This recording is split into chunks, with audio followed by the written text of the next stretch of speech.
Hello, today I'm joined by my sister and my mom, and they're going to be listening in while I give my persuasive speech. A lyric from the popular No Doubt song, Just a Girl, states, "I'm just a girl in the world.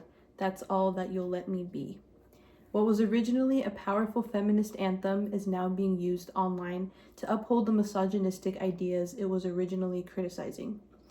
Misogyny impacts the women from all types of backgrounds. It reinforces harmful stereotypes for both women and men, and the way we communicate plays a big role in sustaining some of these beliefs.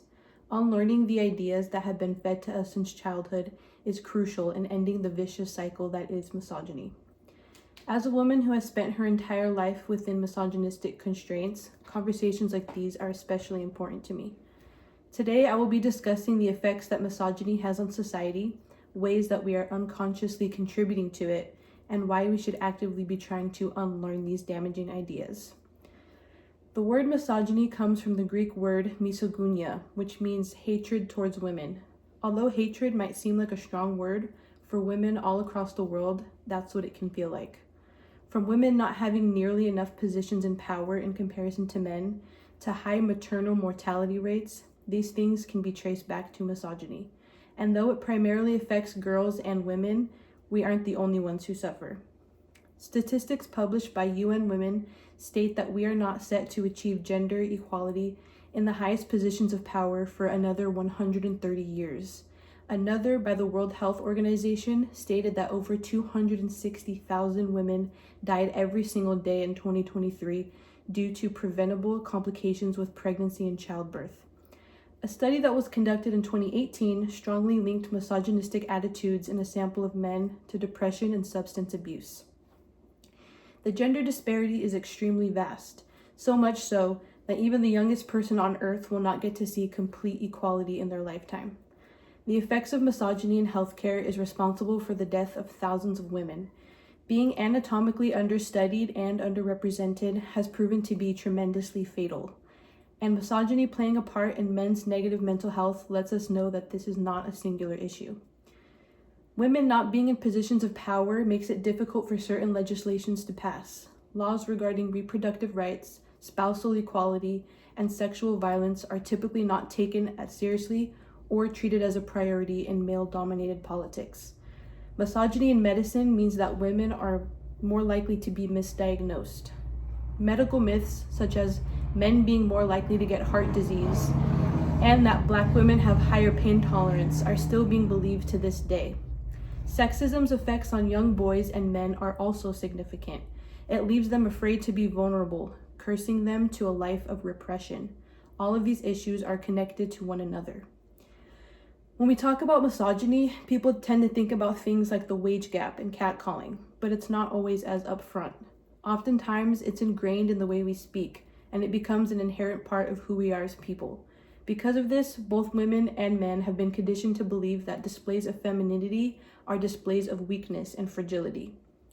A commentary article by Campbell Leeper and Rebecca S. Beigler states, "Adult speakers provide children with important implicit messages about gender via the use of gender labels, gender contrasts, and generics, and that children use these cues in constructing theories about the meaning and importance of gender.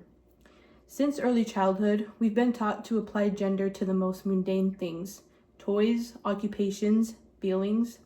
We equate expressing emotions with expressing femininity.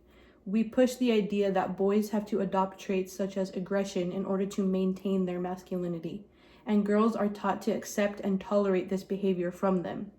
Children learn misogyny from the adults around them. Our choice of words holds more weight than we might think. For a child, to say they did something like a girl can be the biggest insult. When we use phrases like this, we're really teaching these young kids that being a girl is something to be ashamed of. It gives boys more of a reason to view femininity negatively, and girls more reason to internalize that our very existence is embarrassing. Even as adults, we hear the difference in how men are labeled versus women, assertive versus bossy, rightfully upset versus emotional. The list can go on. The vocabulary we use matters. Unlearning misogyny is a difficult and lifelong process, and it can look different in women and men. For women, it compels us to search for any forms of self-hatred regarding our gender. For men, it can mean confronting the damaging beliefs they may have. Sometimes these things can be uncomfortable to confront, but they are a necessary step in the right direction. An article by PhD student Maria Evtiva gives insight to how we can unlearn our misogyny. She states, "To reorganize our society beyond the patriarchal framework, attaining a sense of self-awareness necessitates a profound re-evaluation of existing notions and principles." Knowing misogyny is present in our everyday lives is the first step in the long process of unlearning sexist beliefs. Acknowledging the fact that we have internalized and even become the perpetuators of these ideas is the next step. Our preconceived notions about women are what's holding us back from equality. There is much to be done when it comes to unlearning misogyny. As women, we can fight our internalized misogyny by uplifting the women around us and getting rid of the male gaze that may live inside of our brain. Men can challenge their negative viewpoints and figure out why exactly we have them. All of us can also start holding those around us accountable for distasteful comments. Today, I discussed some of the ways that misogyny has impacted us and what we can do to disregard these beliefs. Although the impacts are felt by all, women suffer the brunt of misogynistic ideologies every day, whether it be casual sexism that slips through the cracks or outright violence. The hatred of women is taught. Rejecting these views helps us break vicious cycles. Misogyny is not a singular issue, and it should not be treated as such. It oppresses millions and has the ability to be fatal. Upholding these values means contributing to a violent system. As both women and men alike continue to endure the burden of misogyny, know that our strength lies in our willingness to change. Thank you.